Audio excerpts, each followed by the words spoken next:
Hi, my name is Todd Leonard, and I'm healthy. And my name is Herb Montgomery, and we're just talking. And the reason he said that is because I have a cold this evening, which you're probably going to hear and witness.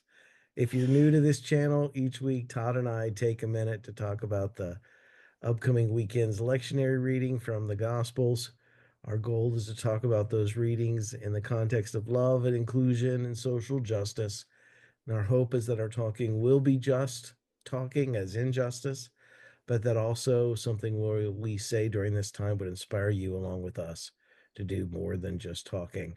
Todd, I jumped right in front of you there. Sorry, buddy. What do you I'm need to so tell glad us? it's so easy to throw Oh you off. This is going to be a great evening. I'm going my to have goodness. you, I'm going to mess you up all over the place.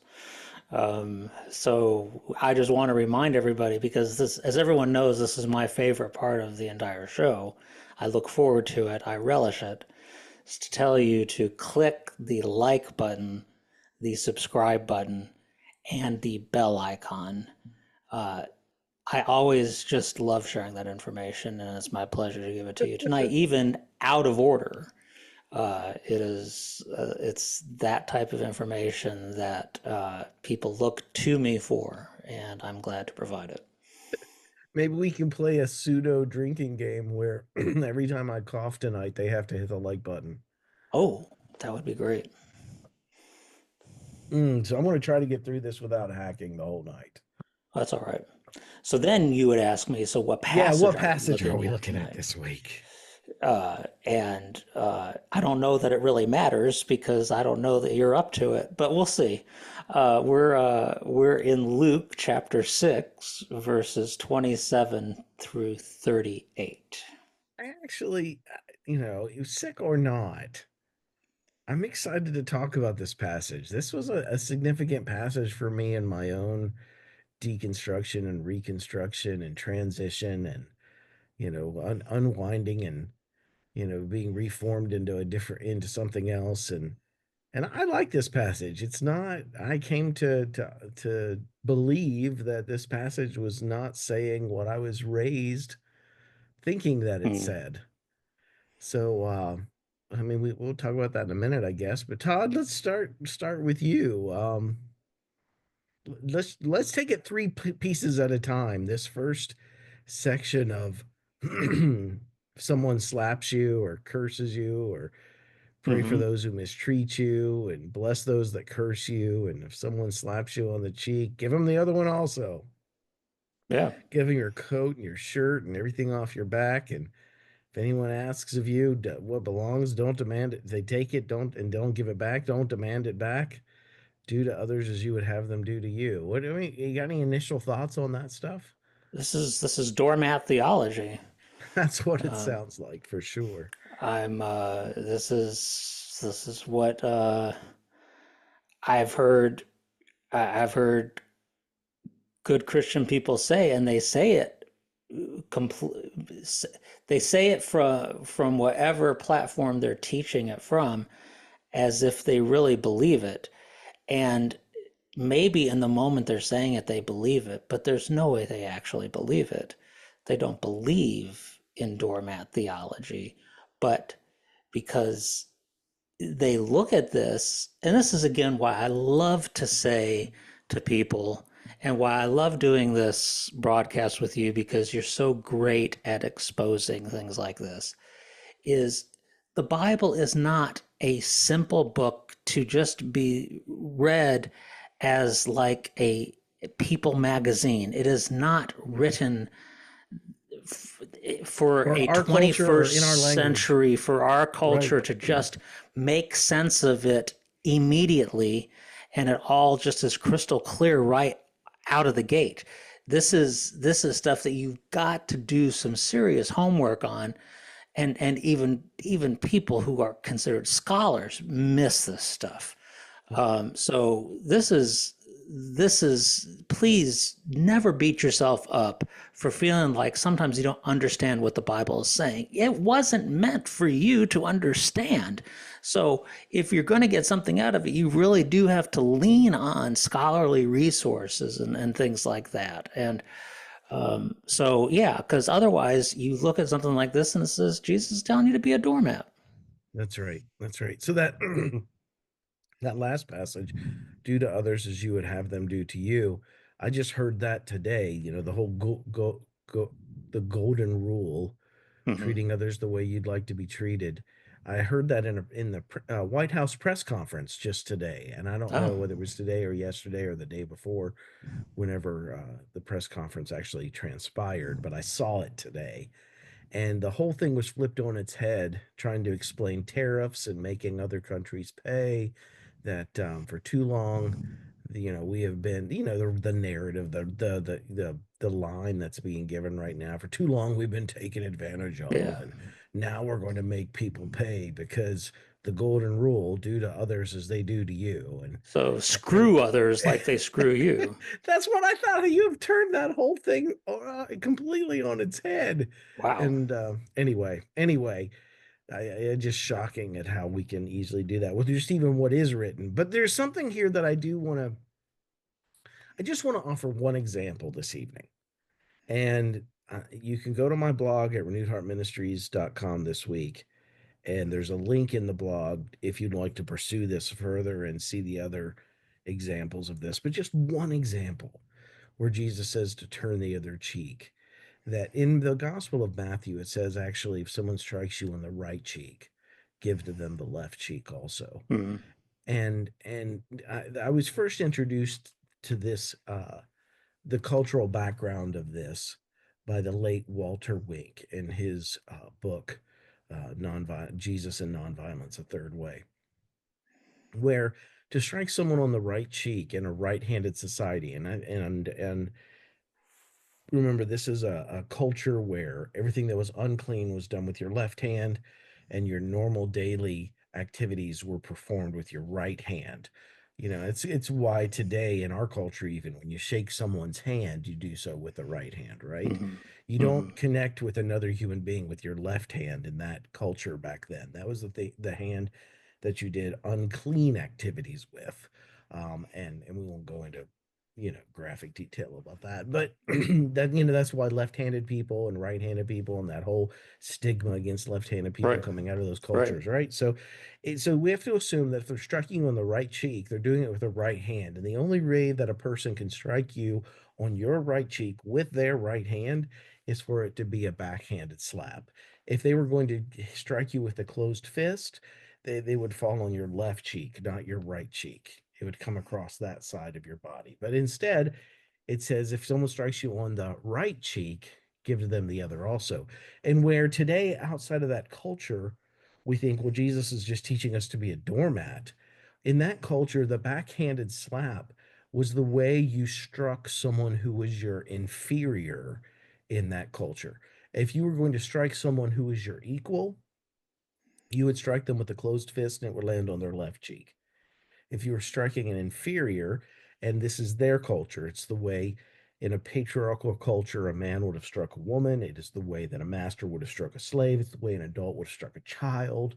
Wherever these hierarchies existed in that culture, if you were to strike someone, there was actually a fine, a financial fine, that if you were to strike someone who is your social equal with a backhanded slap, you would receive some type of recourse. So this was only for those who were somehow deemed less than you in that culture, in that society. And so what Jesus is saying virtually is if someone slaps you on the right cheek, in other words, just to demean you, to dehumanize you, and to say and to say get back in your place. You are less than. How dare Hmm. you? Then Jesus is saying in your God-given dignity, stand there and reclaim the situation, reclaim your humanity, and say, fine, if you want to strike me, that's fine. But you're going to have to do so on the proper cheek as your equal. Give to them Hmm. the other cheek to be Hmm. struck. And there's each one of these examples that's given, the extra, the giving of the other cloak, or the going the extra mile. All of these have cultural significance, and we don't have to go into all of that tonight for the sake of time. You can go to my blog and get the link to do that if you'd like to do that for homework on your own. But that's what I think we miss. So, as you were just saying, Todd, we miss this when we try to read these passages in our own cultural context. without any knowledge of the target audience for which these passages were Hmm. originally written. They would have understood what was being said. It wasn't written for us in our culture today. We have to grapple to understand what these things mean. And I interpret this passage once again not as doormat theology, but as Jesus actually saying, don't let them dehumanize you that way. Right. Give to them the proper cheek. Right. And some people say, well, isn't that opening them up to it struck again?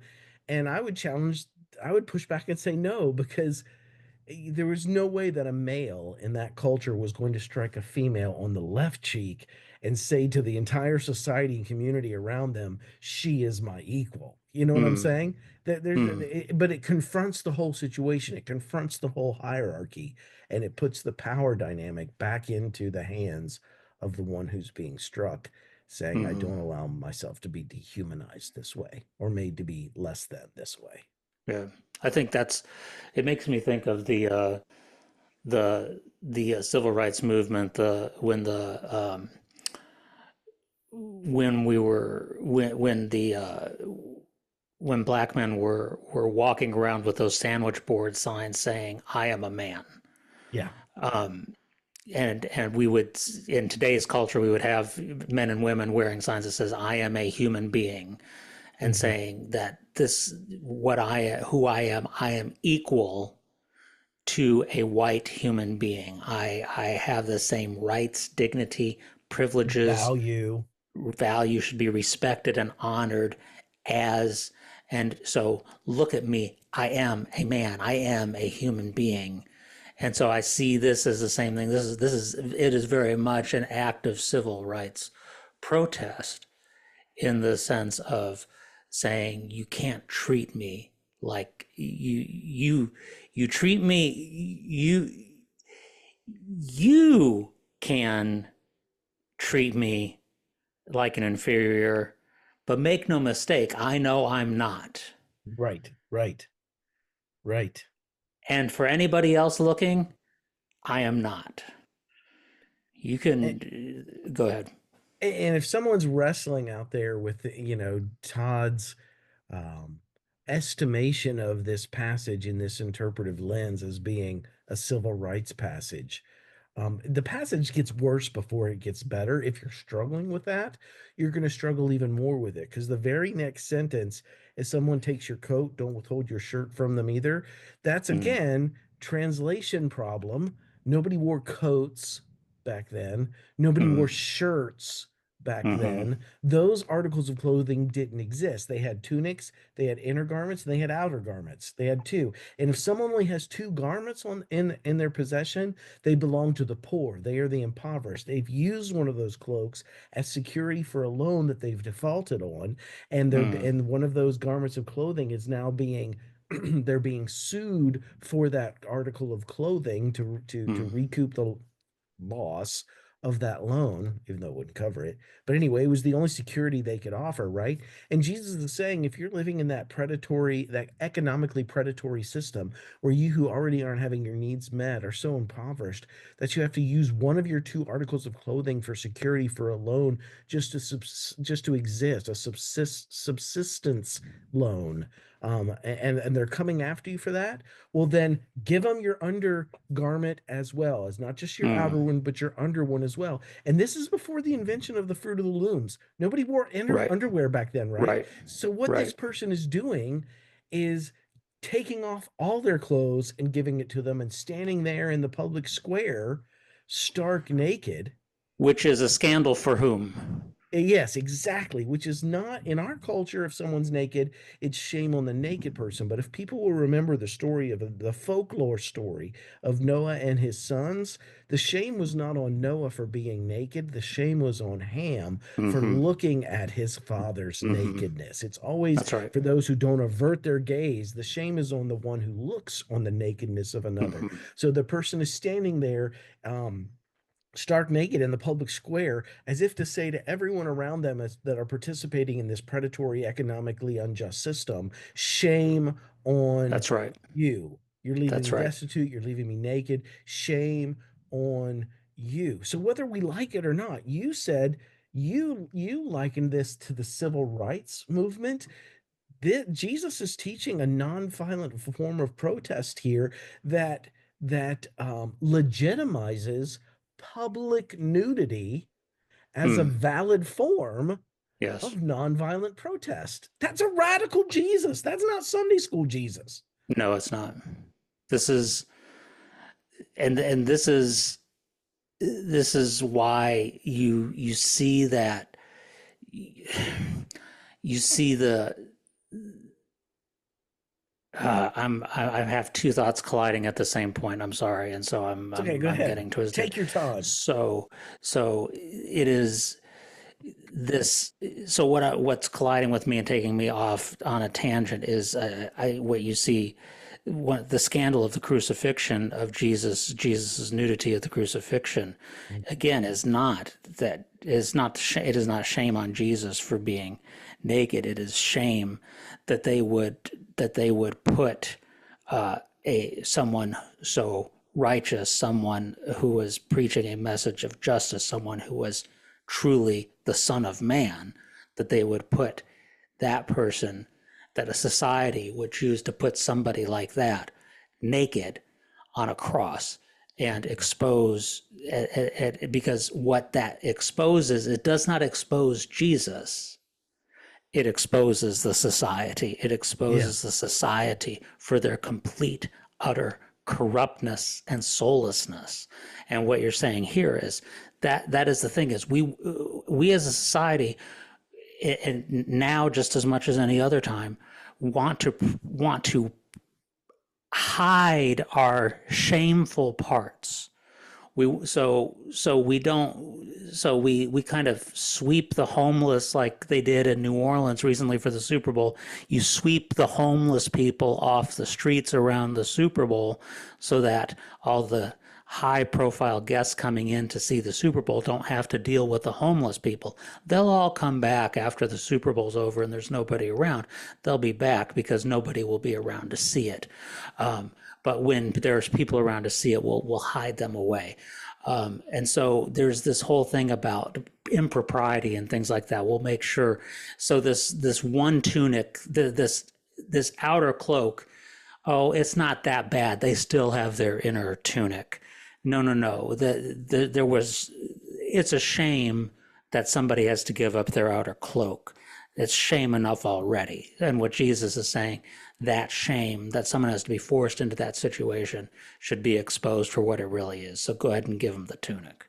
Yeah. And the Torah actually even had parameters around this that if someone used that outer cloak for security for a loan, the creditor had to actually give them back that outer garment at sunset so that during the night they could stay Stay warm. That was warm. their Wow. only to, and then they would bring it back to the creditor in the morning. You know what I'm saying? Wow. And they would live every day without it, but they were to be given it back. So again, what Jesus is saying in this culture is quite radical when you stop and think about it. If you try to translate it into our culture today, Jesus is saying public nudity is a valid form of nonviolent Yeah. protest.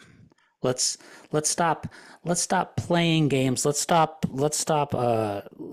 acting like we're all behaving appropriately. Let's expose this Mm-hmm. corruption, this Mm-hmm. abuse, this exploitation for what it is. Let's make it clear what it is so It's that not the everybody naked can one see. being exposed, it's the system that makes them naked that's being That's right. exposed. That's right. Yeah. So again, that's just a snippet of that first section. The section that I have the hardest time with this week, and maybe I'm hoping you'll enlighten me some, Todd. And I Oh, struggle sure. with it every time I get to it, is Jesus's this statement saying, if you love those who love you, what credit is that to you? If you do good to those who do good to you, what credit is that to you? Um, it says, love your enemies, do good to them, lend to them without expecting anything back. And then your reward will be great. You'll be like the Most High because God is kind to the ungrateful and the wicked. Be merciful as your parent in heaven is merciful. So this loving of your enemies. What I mean, I mean, it sounds like more doormat theology. I mean, it again, on the does. surface, it's more doormat, and I don't like Is it. it even right to ask people to love their enemies? Oh man. I mean, And what I does that think word love mean? Are we really expecting someone to feel something for their enemies? this is the question. Yeah, what is that? What is that love? What is he meaning with love? And is he? And honestly, is this where we, dare I say it, even might quibble with Jesus a little bit? Um, because I think there's, I mean, if you're depending on the word, do you know what the word, the translated word love is here? I would guess it's agape the way the normal. I would guess it's agape, which would It's a mean an guess. unconditional love. It's not a passionate love, but it's supposedly the highest form of love. It's supposedly a It's the godly, highest form of love in a culture that demeans passion. So, yes, right. right. Yeah. Yeah. And I would, I would, I don't know. I don't know if I can go there. Yeah. I don't know that I can go there. I know I can say, I like where you go with it. And I think there's wisdom with where you take it in your blog. Um, and I I just don't think we know need to tap that the I would brakes with this. qualify it as love in the way that I think of love in the context of my culture today. Right, right, right. If we're not careful, how we interpret enemy love can open survivors and those who are being abused to greater harm. Mm, And if we're not careful, we can begin promoting a theology and a set of ethics that has actually been proven quite lethal for a mm, lot of people who suffer abuse at the hands of another. mm, Um, I think of spousal abuse, where pastors have told the spouse to love their enemies, and a wife ends up dead as a right, result. You right. know what I mean? So the best that I can do with this, Todd, and I ran across this statement a couple years ago.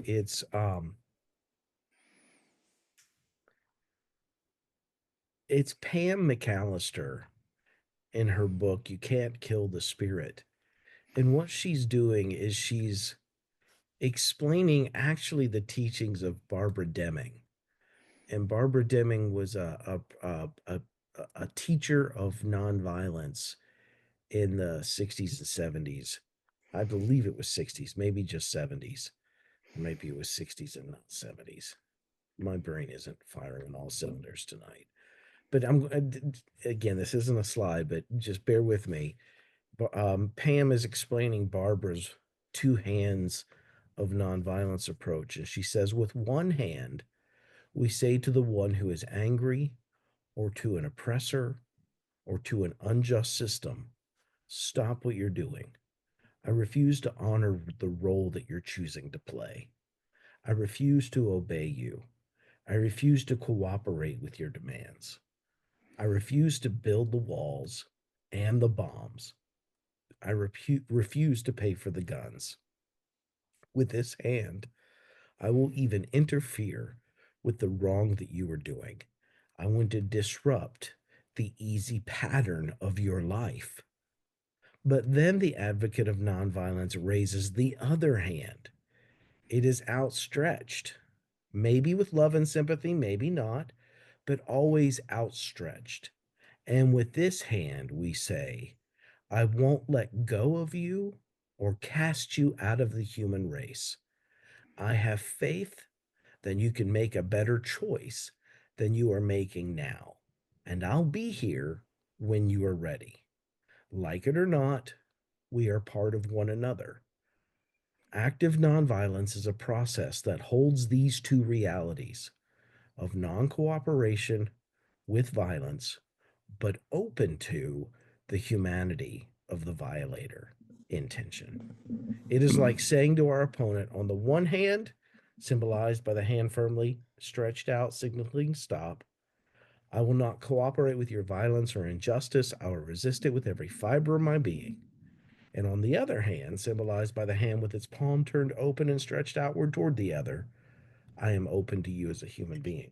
That's the only balance that I can come to in my understanding of what enemy love might look like. And that is that while we're standing up to the harm and the injustice that our enemy is doing, we do not simultaneously label them as, we don't dehumanize them. We don't label them as a Mm-hmm. monster. We don't, you know what I'm saying? We stand up to what they're doing, but we don't let go of their humanity in the process. We don't Mm-hmm. dehumanize in response to the dehumanization that they're doing. We don't do the Mm-hmm. same thing in return. We're not returning like for like. Um, and in that sense, I can, if that's what it means to love your enemies, then I can get behind that because we're still obstructing. We're still saying no. We're still standing up for our God given value and worth, but we're not letting go of the value and worth of the oppressor, and we're saving room for them if they should choose to make different decisions. They're still part of the human family. And I like that phrase, whether we like it or not. We are still connected. We are still part of one another. We're still Mm-hmm. part of the same human race. In other words, when I'm standing up to someone who's abusing, I can stand up to them and stop them, but I don't go so far as to say they don't deserve to be part of the human family just as much as I Right. do. So there's Right. a little balancing tension there, but it is tension, and I'm uncomfortable even with that. Right. Yeah, I think it the boundaries are clear with what you did there, and I think it's so important in a for for people on the margins and people who have been abused to hear that boundary language loud and clear, that you don't take abuse Loving your in. enemies does not mean passive non-resistance. That's correct. You don't you're not a doormat. You're not a punching bag for your enemy. You are not called to be that to them. Um, and and yet I think there is something, this harkens to me to the language that Martin Luther King used about we are involved in this inextricable, is a web of mutuality, where we we ultimately do need each other as much as it pains you and I to say it, and anybody to say it, um, that we need those whom are actively working against our purposes. Um, and yet, I think if we lose sight, and I think for Martin Luther King, and I think maybe for Jesus in this passage, it was, if I lose sight that ultimately I am also working for the transformation, for the justice salvation, not the escapism to heaven, but the salvation of one's character and the salvation of one's understanding of who they are in this world and who they are in relation to everyone else. That if I forget that my enemy is also my mission, not just not just those on the margins, but also my enemy. If I forget that, I will turn into. It'll be too easy for me to turn into my enemy. And that I doesn't mean that you're their savior or that you're their, you know what I'm No. saying? You know what I'm saying? So I mean, that they're also part of my mission. I can accept that if we make the mission big enough that someone else is the one that's going to have to minister to them. Right. You know what I'm saying? Because I don't think it's fair to ask the one who's being abused to take responsibility for reaching their abuser. No. We No. leave room for the abuser to be reached by someone. I think that's where you have to say in the situation, you have to say it's for the allies of the abused, it's Okay. for the allies of the marginalized, it's for the allies, it's for those who are in a given situation are not the walking wounded, but are actually in a better, stronger place at that moment to be in the position So to to take a little bit to stand in the way of to get in the way of the abuser mhm. and to stop the abuser from harming the marginalized and to say you must stop what you're doing and I am going to keep fighting for them against you, but I'm fighting ultimately for you as well. um, What you're saying reminds me in the context of racial justice. It is the work of white people to educate other white people. It is not of the work. It's not the work of black or people of color right, to educate white people, right? right, You know what I'm right. saying? Or we could say the same thing about LGBTQ justice. We could say the same thing about Yep, gender justice. It yep. is the work of straight people, cisgender people to educate straight cisgender people about what is right, what is just. Mm-hmm, It is the work of men to call other men to account, mm-hmm. not the work of women to educate men on how to be decent human beings. You know what I'm saying? Right, right. So, but I mean, at the same time, we leave room, we save space for our oppressors to go through that conversion process, Yes, while at the same time not ourselves feeling like we are responsible for engaging that correct, process. correct. I think that's true. I think we just have to say we have to maintain hope in humanity Mm. because if we don't, we lose something intrinsically good about ourselves. I just think Yeah, there's we lose something. something about ourselves in that. I think there's something that we lose about ourselves. I think when we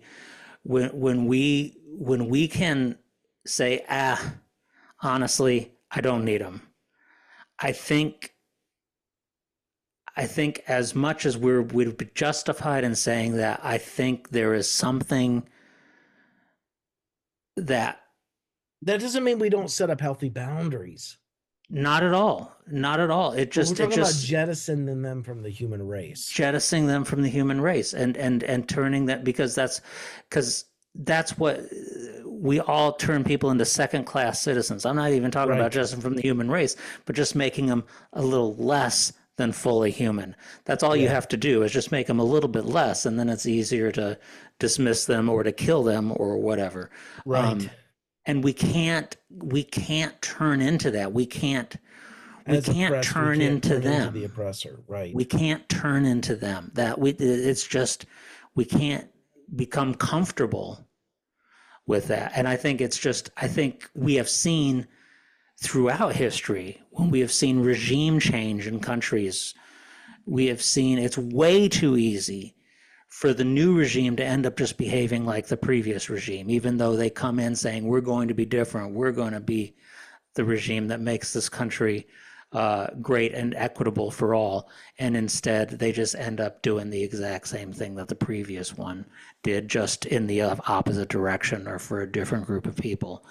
And I think we see it too many times as we are too quick to dehumanize. Mm. And so we have to make it really freaking hard on ourselves. I think this is why we don't like this passage, is Mm. because this is asking us to go to do really hard work. And I love the two hands approach. It's the no And but I'm The invitation, yes. but I'd still invite you to come. Yeah. That's it's the you know I it, to some, and again I can't. This is the same thing, and I'll say this, and you will give me the same rebuttal, and I completely agree with you. It's those, it's the it's the families of people who have been murdered Mm, who end up building relationships with the murderer, hmm. and they end up forgiving the murderer and entering into what becomes a relationship of compassion. And you would say, and I agree with you, they don't have to do that. That's That's exactly not what I was going to say. I'm okay with that required as of long as it's them. not required. It's not required of them. And yet they also have permission to do that. Yes. If they do it of their own volition, I don't have a problem with it. If If you they make it do a it not Christian because ethic, they're forced from a religious culture, from a right. sense of that this is what Jesus told me I have to do or something, but if they say, you know what, I am, I am saying, and what I have seen in some of videos that I've watched about this, they are saying, you killed the person who I loved most dearly, and you have taken away, you have stripped my soul bare. And so they do not let anything off the hook of this person off the hook for what they did, and yet they say you are also human. Mhm. You are still a child of Which, God, which is which if anyone has the right to dehumanize somebody else, man, that's a time where you could dehumanize somebody else. And so somehow, if they weren't, like you said, coerced into it by a poor religious system or some misguided guilt or something else, there is something about them saying,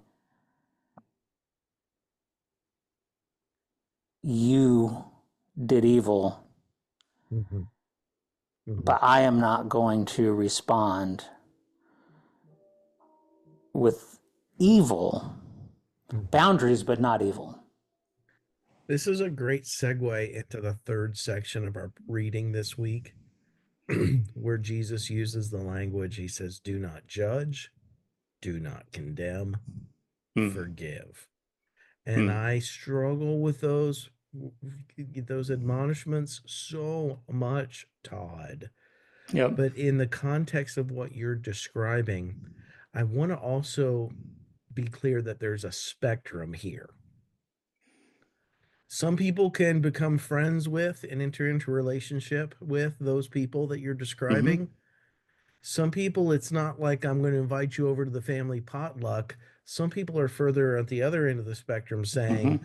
I'm just not going to demand the death penalty. Right. You know what I'm saying? I'm going to leave it open for you to be converted at some point in your Yeah. life and to Yeah. be changed. I don't want to have anything to do with that person. I don't want to Right. be in their life. I don't want them in my life, but I'm not going to seek the death penalty. I mean, there's a large spectrum there between inviting Yes. someone over to Sunday potluck and just not wanting them dead. And to just clarify, there's a large spectrum of right action. Correct. Correct. I think what Jesus is saying here is we don't go so far as to cut off. We don't, and we can say it as jettisoning them from humanity, but we don't cut off their chance of change. We don't cut off Yes. their chance of redemption, Right. which is what the death penalty does. It's purely Mm-hmm. punitive and vindictive and retributive. It's, you Mm-hmm. know what I'm saying? There is no holding on to the humanity of the one who has harmed us in that situation, which I didn't expect this to turn into a dissertation tonight on the objections to the death penalty. But I mean, it's It goes there. related. When Jesus says, "Do not judge, do not condemn, forgive," that's the context as which he's talking about is this enemy love, Yeah. this doing good to those that have harmed you. And I would say there's probably also some economic issues here as well as in this context. I mean, forgive. There's often economic uh, Yes. And Forgiving the debts of the poor. so often people were imprisoned simply for being in debt. And so Yes. to Just forgive the not debt. just forgive the debt. Don't ruin a person's life for for And making that's some directed financial at a mistake. different social location. You know what I'm saying? Where That's we right. have been talking about those down here forgiving those up here that have harmed them. Now we're talking about those that are up here that have loaned money to people down here, That's right. just forgiving the debt so they can be That's right. released from this is over. So yeah, I think social That's right. location matters too. Yep. So there are And three so statements that I use in my blog this week, Todd, that I think capture the essence of what you're describing and what I'm wrestling with. And I'll just be honest, I'm not. I just wrestle with it. There are so many yes buts. You know what I yeah, mean? of course. Absolutely. And it's not that, and I totally agree. I just so I have such a concern for it to be balanced in a way that we don't do harm because Christianity has used these passages in such harmful ways for the abused, Yes. right? So, but Reverend Dr. Kelly Brown Douglas, in her book, Stand Your Ground, Black Bodies and the Justice of God, if you want references, page numbers, and all of that, go to my blog this week. But she writes, God's power is unlike human power. It is not a master race kind of power. That is, it's not a power that diminishes the life of another so that others might live. She's talking about critiquing our theology around the Mm-hmm. cross. Mm-hmm. God's power respects the integrity of all human bodies and the sanctity of life. This is a resurrecting power. In other words, in the Jesus story, God doesn't overcome death by more death, even if it's just one Right. more death, even if it's Jesus's death. Right. The way that he conquers death is through resurrection, not death. Mm-hmm. He Mm-hmm. conquers death through resurrecting life. It respects all. In other words, this is an example of turning the other cheek or not return. We're not responding to the same dehumanization with more dehumanization. We're not Right. meeting death with That's death, right. right? It made me think also of the words of Audre Lorde, who wrote, The master's tools will never dismantle the master's house. They may allow us temporarily to beat him at his own game, but they will never enable us to bring about genuine change. Mm. So we can't, dehumanization is not the way to conquer dehumanization. Right. And lastly is the statement by Dr. Jackie Lewis in her book Fierce Love that we have quoted so many times on this show, but it's such a great passage. She writes, The world doesn't get great unless we all get better. If there is such a thing as salvation, then we're not saved until everyone is saved. And Mm-hmm. so if we take it in that context, this is what Jesus is saying, is that we still leave room for everyone to be redeemed. We don't respond to injustice in a way that that that prevents some people in the system from being redeemed. Mm-hmm. If we still we respond to injustice in such a way that all can be saved, that all can be redeemed. Doesn't mean that Yep. I'm the redeemer, doesn't mean that I'm their savior, doesn't mean it's my job to do it, but I'm leaving space for that person to be changed and Mm-hmm. redeemed and Mm-hmm. transformed, right? I'm still leaving them Yep. as human. If we take all of this together, this passage really sounds like a universalist Jesus. Yeah. You know what I'm saying? Yeah. He's There's no winners and losers here. There's no in the work to overcome injustice and loving our enemies. What it ultimately says is we're leaving room for our enemies to be saved along yeah. with us. There's just people who get it sooner than others. Some people get it and figure it out sooner than others, but eventually in his optimism, everybody figures it out and everybody gets on board. And in the process, we leave room for that to eventually happen. We don't short circuit that process. Yeah. And I think, to go back to what you're saying, where you're wrestling with this and you don't, and this is a struggle, I'm right there with you. And I think it should be a struggle. I think this is one of those passages where you don't get comfortable with it. I think you have to say, I am always going to be battling this. The This is balance always is going to so be hard. because you are asking me you are asking me to do something that I believe so much in, and I mean, what am I trying to say here? You are asking me to do two things that are so antithetical to each other. I mean, there are so many times there are paradoxes in Scripture, and this may be one of the biggest, where you are saying at the same time you are supposed to be fighting tooth and nail for those on the margins and those who are oppressed. Love your enemies. Yeah. and, Yeah. and in other places he says pray for those who persecute you, and that type of stuff. I mean, this And is we do that maybe not so that they change, but we do that so that they don't change us. and it seems like for me that's where I'm landing tonight. For me, that's the thing is don't I don't want to be reduced. I don't want to see like the Grinch. I don't want to see my heart shrunk. I want my heart, if Their actions anything, to don't get to grow. determine the kind of human being I choose to be. That's right, and that's why I'm going to turn the other cheek instead of slapping them on the face. I'm just going to turn the other cheek. It's that type of stuff where I'm going to just be. I'm going to continue to maintain my dignity. And boy, I could learn how to do better at that. So, man, this is good stuff, man. I really appreciate what you've dug out of it this week. This is really, really good stuff to wrestle with. And Well, I want you to know I'm anyway, right there with you. I do agree with what you've said, but I appreciate you acknowledging how challenging it is at the same yep, time. It yep, really is challenging. yep. All All right, right, man. What man. else?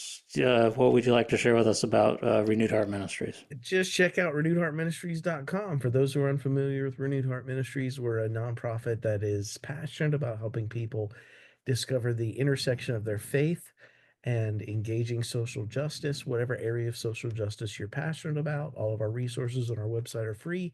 Go there and check it out. And to those of you who are supporting Renewed Heart Ministries, I want to say a special thank you to you. We just couldn't do what we do, especially for free. We couldn't do what we do without your support. Those of you out there who would like to join them, you can do so by going to renewedheartministries.com and clicking donate. Todd, tell us Hmm. about you.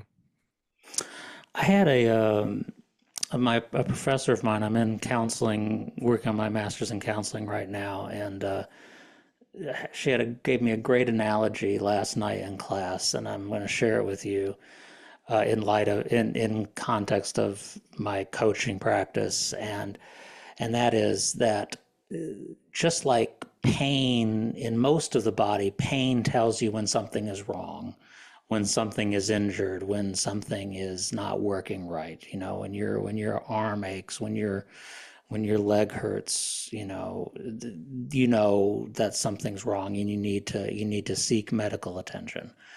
Um, for the mind, it's your feelings and thoughts. Your feelings and thoughts tell you whether you're doing okay or not. If you're waking up with a pretty decent outlook, you're feeling like, you know what, I'm going to do some good things today. I have an opportunity to do a job that I like in a lot of ways, and to see and engage with some people that I really enjoy. And later tonight, I'll be home with my spouse, and we'll get to spend some time enjoying each other's company into the evening. And you have that kind of day, everything's fine. If you wake up and you're saying, I'm tired of this job. I'm tired of the people. I'm tired of the people I work with. I'm tired of the customers that I engage with. And I don't want to have to deal with my spouse when I get home later tonight. And I don't know what's going on with my kids. And you start waking up with that mindset day after day after day for week after week. That's when you need somebody like me, a coach or a therapist, to come alongside you and say, let's talk through, let's figure out what's going on, and let's help work through some things, find out what's going on, and help you get get back on track. If you're I waking love up in the that. morning, I love that. if you're waking up in the morning and your thoughts are saying, I don't want to get out of bed. I don't want to face this life anymore. I don't know if I even want to live. That's your mind telling you, get yourself to a doctor, get yourself serious medical care. Because if your mind is telling you that more than a day, and it keeps saying that, that's your mind saying, I'm in really bad shape. I need help. And that means getting significant medication, maybe checking into the hospital. Do that. Um, that's, anyway, that's just, I thought that was a great analogy of just saying Mm-hmm. that's how you know Mm-hmm. your mind's getting sick, is how it might be responding in those different situations. And just so pay attention and take the appropriate intervention when needed to care for yourself. You you need to take care of your mind when it's not healthy. I like that a lot, Todd. A good analogy. So, all right. Well, with that, everybody, thank you for joining us. As always, we love your presence with us, and we will look forward to picking up with you again next week. And everyone, have a great week. We'll see you next Thursday.